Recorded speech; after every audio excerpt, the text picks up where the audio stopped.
రాజుకి నట భంగిమవో నీంతన తోంతన శంకరునికి సంకీర్తనవో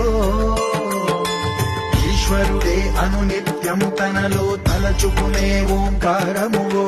శివ హృదయం కరిగించే ఆ పంచాక్షరివో నీ మదిలో